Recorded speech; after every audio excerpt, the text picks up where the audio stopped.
ఒక కొడుకు ఫుల్లుగా తాగొచ్చి కోడలని చితక బాదుతూ ఉంటే అత్తగారు అడ్డెళ్ళడు, మామ అడ్డెళ్ళడు. అదే నీ కూతురిని అక్కడ ఫుల్లుగా తాగొచ్చి నీ అల్లుడు బాదుతూ ఉంటే, నీ అల్లుడు కొడుతూ ఉంటే, నీ కూతుర్ని కొడుతూ ఉంటే బాగానే కొడుతున్నావయ్యా అని అంటావా? బాగానే చూస్తున్నావయ్యా అని అంటావా?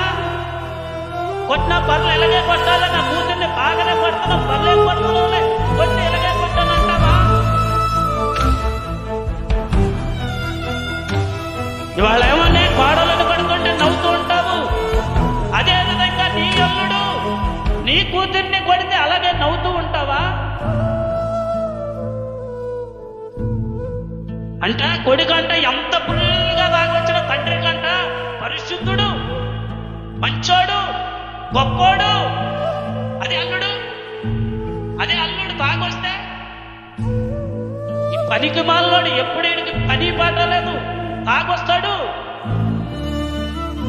ఎప్పుడు కూతుర్ని పట్టుకొని కొట్టేస్తాడు. పనికి మాలోడు బుద్ధి జ్ఞానం లేదు ఈడికి అని కూతుర్ని మొగ్గుండి తిడతావు. మరి కొడుకుని అదే విధంగా అదే కన్న తల్లి నీ ఇంటికి పంపించింది కదా, నీ కూతురులాగా చూసుకుంటావని,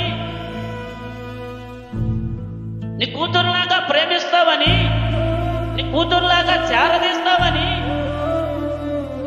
నీ చేతిలో పెట్టింది కదా, ఒక తండ్రిగా చూసుకుంటావు, ఒక తల్లిగా చూసుకుంటావని నీ చేతుల్లో ఆ తల్లి పెడితే నీ కొడుకు ఏమన్నా ఫుల్లుగా తాగొస్తే మంచి